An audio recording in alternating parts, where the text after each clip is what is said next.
Hello everyone, welcome back to my channel. So today we're doing a little advice session. I asked my Instagram followers a while back to ask me for any kind of advice, and to make it more discreet, I put an anonymous question sticker so anybody could ask me about anything without hesitating. I got some pretty heavy responses, and I am going to fit as many as I can in this 7 to 8 minute video session. I am not an advice expert or someone who has their life together by any means. But I feel like communicating in this way and asking each other for advice, it can really help you gain a different perspective, and it can hopefully give you a vague direction or a vague sense of idea about what you want to do in life, where you want to go. And I really hope that this session can help somebody out there. So without wasting any further time, let's get into question number 1. Okay, so somebody has asked how to level up in life, like generally. Okay, so this is a very extensive topic and I can make videos and videos about this. But if I were to give you like a 2 or 3 statement answer, I would say discipline your thoughts. Your thoughts make up your action, they make up your habits, and once you learn to train your thoughts, you can do anything in life. You first need to learn that your thoughts are not always your best friend. A lot of environmental factors, a lot of our past traumas, a lot of it make our thoughts adverse. And we need to separate good thoughts from the bad thoughts, and we have to evaluate which kind of thought is good for us, and then make sure that it aligns with our values and our beliefs. All thoughts are not good thoughts. Always remember that. Your thoughts are not always going to be in harmony with your beliefs. So you have to go through a whole process in order to understand why you're thinking what you're thinking. You have to do the inner work to make your thoughts more peaceful. And you need to learn to discipline your mind, because mind is like a beast. You have to tame it in order for it to serve you. Okay, so second question we have is how to stop caring for someone who doesn't care for you back. Okay, so I feel like this is something that you learn from practical experience. But if I were to give you an advice, I would say that there comes a time when you reach a point where inconsistency and lack of reciprocation becomes a very off-putting thing. You just feel tired and overwhelmed all the time. You just feel like all of your energy is being taken by this other person and you're getting nothing in return. And you learn this by experience, that you are directing your energy onto the wrong person or a wrong situation. And once you reach that point, you have 2 choices. Either you can stop putting as much energy and just like be normal with them, or you can just choose to cut them out of your life and move on. But whatever you decide, it's honestly your own decision. You have to decide how important that person is to you and how much of your energy you're willing to give them. Remember, you're worthy of love, you're worthy of care, and you deserve as much energy as you give them. If you feel like that person is super important to you, maybe communicate your feelings with them. Tell them that you're not getting the same amount of energy that you're giving them. And if the person truly is worthy of staying in your life, they will start reciprocating. They will start giving you the same amount of energy. And if they're not, then well, maybe they don't deserve to be in your life. Okay, moving on to question 3. We have how to focus on studies. I feel like I'm easily distracted by every little thing. Okay, so I may not be the best person to give you advice, but when I do want to focus on something, I make sure that my distractions are at bay and I'm not putting my energy and my time in the wrong places. For that, what I usually do is I install some application that limits my social media usage. I feel like social media is like one of the biggest distractions that I have during exam time or when I'm doing something important. So to limit that gives me a lot of free time to focus on the things that I should be focusing on instead.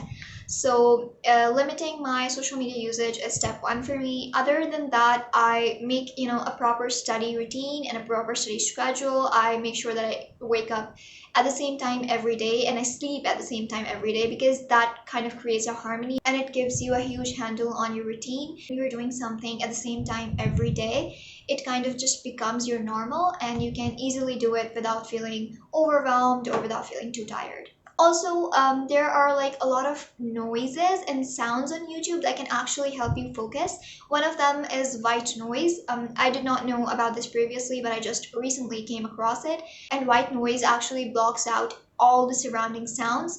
You can just play the white noise video on YouTube. There are like 1 hour, 2 hour loops of it, and you can block out all the surrounding noises so that it can help you focus on what you're doing. And there are classical music loops on YouTube as well. Research has found that they're super helpful in helping you focus on the studies. So you can try and see what method works best for you. And good luck for your exams or whatever you are studying for.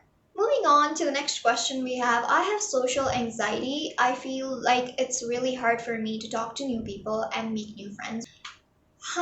Okay, so I can totally understand. I used to be very socially awkward until a few years ago. But what I learned is that other people are just human like you. They have similar problems. Once you start talking to them, it just really, baffles you how similar they are to you. Honestly, overcoming social anxiety was one of my biggest wins because when I started talking to new people and started meeting new people, that gave me a lot of confidence. And people are so interesting. When you talk to them, they tell you about so many different things. It just increases your own knowledge and it increases your own charisma. I feel like it's a very big win if you can learn to talk to people. And for that, you have to first get out of your comfort zone because that's not going to get you anywhere. So when you go to the new events, you have to, see the people just as normal as you are, and you have to see them just as human as you are, and just go and strike a very small conversation about how they are or what they're doing here, something that will not lead to a full-blown conversation, and see how it goes. And if it doesn't make you comfortable, that's fine. There are 7 billion people on earth. You will definitely find someone that you're comfortable talking with, so you don't have to worry if someone doesn't match your energy. There's definitely someone else out there who will love to talk to you and who will love to connect with you. So just see them as normal people. Do not be scared of them. We're all alike, even though we're very unique and different, but we have similar struggles and we're all going through something, and we just need some good people to talk to. So you don't have to worry about them being, out of your league, or worrying about what they would think of you, because nobody's thinking about you, to be honest. Everyone is so busy and preoccupied in their own lives. I usually find when I talk to people that they're just as excited to talk to me sometimes as I am. And it just makes me feel really happy how we as humans connect to each other, learn about each other. Connecting with them is just a really amazing thing, an amazing privilege that we have, and make sure that you use that privilege. So next question we have. Okay, so this is not a request for advice. This is more of a general question, but we are going to discuss it as well. Okay, so someone has asked me, what's your take on love? Okay. So love is a very, very complex topic, and I feel like concentrating it into 1 or 2 statements is not fair to such a beautiful concept.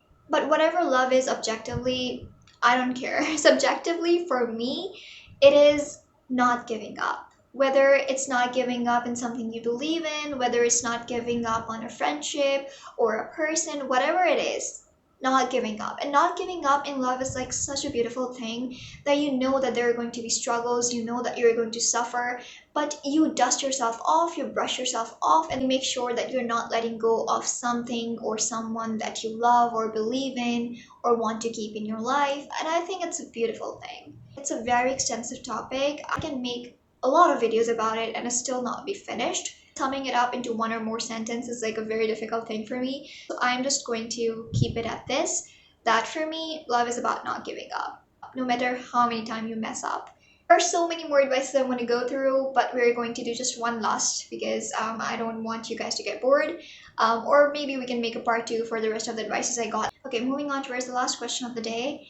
Okay, so I find it really hard to make friends. I feel isolated from all my peers. Any advice? Okay, so I totally get you. I know that it's not easy feeling like you cannot make friends, but friendship is also a very complex and multifaceted thing. But if I were to give you an advice, I would say that one thing that is very important in friendship, relationships, and other things is communication. Initially, it's really easy to make friends, but problems arise when you feel like you are not able to find a common ground or you're not agreeing on a lot of things. So basically, I feel like once that happens, you need to communicate clearly with your friend.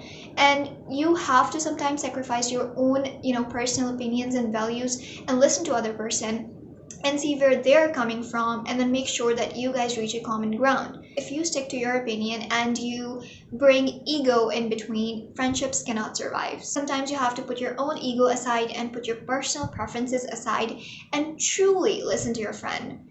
See where they're coming from, see why the difference of opinion occurs, and the maturity is realizing that you can keep friendship despite difference of opinion, despite difference of values. But yes, values shouldn't differ a lot. Like a person believing in something objectively bad or something objectively adverse to other people, you should not be friends with such kind of people. But if difference of opinion is occurring in small things, day-to-day life, then you make sure that you communicate your issues with them, listen to them, and reach a common ground. And always work through your problems, always learn to maturely listen to other person instead of making everything an ego issue. Things only work if you're willing to make them work. So I would say that initially just connect with people based on common interest, common values, and after that bring communication in between, bring common values in between, and make sure that you are listening to other person as much as you want them to hear you. It's not important to, like, it's not a hard and fast rule to have something in common with your friends. Sometimes you can connect on some things that you don't have in common, but you can respect each other's values, you can respect each other's beliefs. But yes, important thing is that you're willing to spend quality time together, you're willing to listen to each other, and you are willing to work through problems if they arise. Okay, so this is all for the advice session. I hope you guys learned something from these advice. If you really need an extensive advice on any of the topics we discussed, or even a different topic, you can always reach out to me on Instagram. I'm going to put the Instagram profile link in the description below, and you can always reach out. I cannot reply back to every single person, but I will make sure that I do my best to get back to you. I will soon make another video. Until then, take care, and I hope you guys have a good time, and goodbye.